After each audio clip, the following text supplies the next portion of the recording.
বন্ধুরা, এই মুহূর্তে বাংলার রাজনীতির কেন্দ্রে ঠাকুরনগর।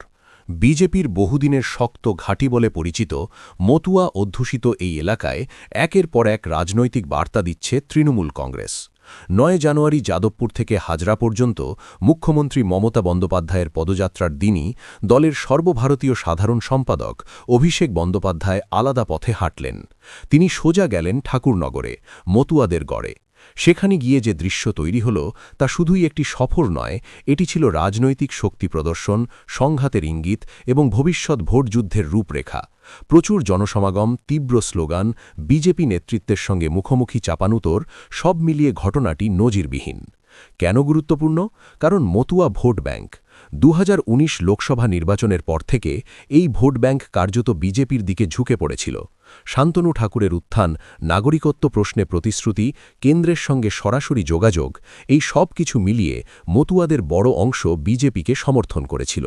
কিন্তু সময় বদলেছে, নাগরিকত্ব প্রশ্ন আজও ঝুলে আছে। সিএএ নিয়ে প্রতিশ্রুতি থাকলেও বাস্তবায়নের স্পষ্ট রূপরেখা নিয়ে প্রশ্ন উঠছে। তার ওপর নতুন করে এসআইআর প্রক্রিয়ায় বিপুল সংখ্যক মানুষের নাম খসড়া ভোটার তালিকা থেকে বাদ পড়ার অভিযোগ সামনে এসেছে। অভিযোগ উঠছে, এই বাদ পড়া তালিকায় মতুয়া সম্প্রদায়ের মানুষের সংখ্যা অস্বাভাবিকভাবে বেশি। এই ক্ষোভই এখন রাজনৈতিক পুঁজি হয়ে উঠছে। কারা মুখোমুখি? একদিকে তৃণমূল কংগ্রেস, নেতৃত্বে মমতা বন্দ্যোপাধ্যায় ও অভিষেক বন্দ্যোপাধ্যায়। অন্যদিকে বিজেপি, স্থানীয়ভাবে নেতৃত্বে শান্তনু ঠাকুর, কেন্দ্রীয় স্তরে নরেন্দ্র মোদী ও অমিত শাহের রাজনৈতিক কৌশল। ঠাকুরনগরে অভিষেকের উপস্থিতি শুধু একটি জনসংযোগ কর্মসূচি ছিল না, এটি ছিল সরাসরি বার্তা, মতুয়া ভোট ব্যাংক আর একচেটিয়া নয়। সেখানে গিয়ে অভিষেক যে প্রতিবাদের মুখোমুখি হলেন তা যেমন সংঘাতের ইঙ্গিত, তেমনি রাজনৈতিক উত্তাপেরও প্রমাণ। বিজেপি নেতাদের মধ্যেও অস্বস্তি স্পষ্ট। কে কিভাবে পরিস্থিতি সামলাবেন তা নিয়ে দলের ভিতরেই মতভেদ দেখা যাচ্ছে। ক্ষমতার কেন্দ্র, এই লড়াইয়ের কেন্দ্রে রয়েছে দিল্লি ও কলকাতা। দিল্লির ক্ষমতার প্রতিশ্রুতি বনাম কলকাতার প্রশাসনিক বাস্তবতা। তৃণমূল কংগ্রেসের যুক্তি স্পষ্ট, ভোটার তালিকা সংশোধনের নামে যে বাদ দেওয়া হচ্ছে তা গণতন্ত্রের উপর আঘাত। মুখ্যমন্ত্রী নিজে পদযাত্রা করে বলেছেন, ভোট কেটে দেওয়া মানে অধিকার কেড়ে নেওয়া। অন্যদিকে বিজেপির বক্তব্য, এটি নিয়মতান্ত্রিক প্রক্রিয়া। কিন্তু প্রশ্ন উঠছে, কেন একটি নির্দিষ্ট গোষ্ঠীর মধ্যেই বাদ পড়ার হার বেশি? এই প্রশ্নের উত্তর স্পষ্ট নয়। এর প্রভাব বহুমাত্রিক। প্রথমত, মতুয়া সমাজের মধ্যে নতুন করে রাজনৈতিক সচেতনতা ও ক্ষোভ তৈরি হচ্ছে। দ্বিতীয়ত, বিজেপির ভিতরে অশান্তি বাড়ছে। স্থানীয় নেতৃত্ব ও কেন্দ্রীয় কৌশলের মধ্যে সমন্বয়ের অভাব স্পষ্ট। তৃতীয়ত, তৃণমূল কংগ্রেস নিজেদের রাজনৈতিক অবস্থান নতুন করে সাজাচ্ছে। শুধু বিজেপি বিরোধিতা নয়, বরং হিন্দু ভোট ও মনাসংখ্যক ভোট দুদিককেই একসঙ্গে ধরে রাখার চেষ্টা চলছে। সরকারি অনুদানে মন্দির নির্মাণ, দুর্গাপুজোর অনুদান, এই সব সিদ্ধান্তকে অনেকেই রাজনৈতিক বার্তা হিসেবে দেখছেন। তৃণমূল দেখাতে চাইছে তারা ধর্মনিরপেক্ষতার পাশাপাশি সংখ্যাগরিষ্ঠের সংস্কৃতির প্রতিও উদাসীন নয়। এই প্রেক্ষাপটে অভিনেতা দেবের বক্তব্য তাৎপর্যপূর্ণ। তিনি প্রকাশ্যে বলেছেন, যতদিন মমতা বন্দ্যোপাধ্যায় মুখ্যমন্ত্রী, ততদিন সব ধর্মের মানুষ নিশ্চিন্তে থাকতে পারে। এই বক্তব্য শুধু ব্যক্তিগত মত নয়, এটি একটি রাজনৈতিক অবস্থান। তৃণমূল কংগ্রেসের প্রচারে এই বার্তা স্পষ্ট, স্থিতিশীলতা বনাম অনিশ্চয়তা। এখানেই প্রশ্ন ওঠে, ২০১৯ সালে যে মতুয়া ভোট বিজেপিকে ক্ষমতার কাছাকাছি নিয়ে গিয়েছিল, সেই ভোট কি আবার সরে যাচ্ছে? সরে গেলে কতটা? সম্পূর্ণ না আংশিক?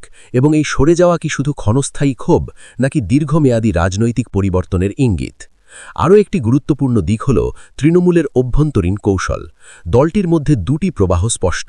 একদিকে মমতা বন্দ্যোপাধ্যায়ের অভিজ্ঞ, পুরনো ধারার সংগঠন, অন্যদিকে অভিষেক বন্দ্যোপাধ্যায়ের নেতৃত্বে নতুন প্রজন্ম, আইটি ও ডেটা নির্ভর রাজনীতি।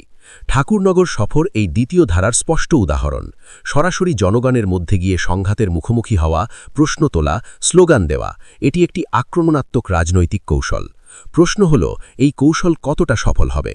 এসআইআর প্রসঙ্গ এখানে বারবার ফিরে আসে, কারণ এটি শুধু প্রশাসনিক প্রক্রিয়া নয়, এটি রাজনৈতিক অস্ত্র। যে রাজ্যগুলিতে এই প্রক্রিয়া চলছে, সেখানেই রাজনৈতিক সমীকরণ বদলাচ্ছে। ভোটার তালিকা থেকে নাম বাদ পড়া মানে শুধু ভোটাধিকার হারানো নয়, রাজনৈতিক অস্তিত্ব নিয়েই প্রশ্ন।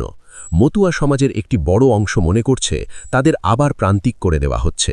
এই অনুভূতি তৃণমূল কাজে লাগাতে চাইছে। এখানে বিজেপির সমস্যা দ্বিমুখী। একদিকে কেন্দ্রীয় প্রতিশ্রুতি বাস্তবায়নের প্রশ্ন, অন্যদিকে রাজ্য স্তরে সংগঠনের দুর্বলতা। শান্তনু ঠাকুর একজন জনপ্রিয় মুখ হলেও শুধু একটি মুখ দিয়ে পুরো ক্ষোভ সামাল দেওয়া কঠিন। দলীয় অশান্তি, নেতৃত্বের দ্বন্দ্ব, বার্তার অস্পষ্টতা সব মিলিয়ে বিজেপি চাপের মুখে। এই পরিস্থিতিতে ২০২৬ সালের বিধানসভা নির্বাচন আর দূরের বিষয় নয়। এখন থেকেই প্রতিটি পদক্ষেপ সেই নির্বাচনের দিকে তাকিয়ে। ঠাকুরনগর তাই শুধু একটি এলাকা নয়, এটি একটি প্রতীক, যে প্রতীক দেখাচ্ছে বাংলার রাজনীতিতে আর কিছুই স্থায়ী নয়। শেষ পর্যন্ত প্রশ্ন থেকেই যায়, মতুয়া ভোট ব্যাংক কি সত্যিই ভাঙছে? তৃণমূল কংগ্রেস কি বিজেপির গড়ে পুনঃপ্রতিষ্ঠা করতে পারবে, নাকি বিজেপি শেষ মুহূর্তে পরিস্থিতি ঘুরিয়ে দেবে? ভোটার তালিকা সংশোধনের প্রক্রিয়া কি স্বচ্ছ হবে, নাকি তা আরও বিতর্ক তৈরি করবে? এবং সবচেয়ে বড় প্রশ্ন, এই সমস্ত রাজনৈতিক কৌশলের মাঝে সাধারণ মানুষের অধিকার ও ভবিষ্যৎ কোথায় দাঁড়িয়ে? বন্ধুরা, আপনারা কি ভাবছেন? এই পরিবর্তন কি বাস্তব, নাকি কেবল রাজনৈতিক চাপ তৈরির কৌশল? বাংলার রাজনীতি কোন পথে যাচ্ছে? জবাব দেবেন আপনারা কমেন্ট বক্সে। এবং আমাদের বিশ্লেষণ ভালো লাগলে রিসার্চ বাংলা নিউজ ইউটিউব চ্যানেলটিকে সাবস্ক্রাইব করে আমাদের পাশে থাকুন। ধন্যবাদ।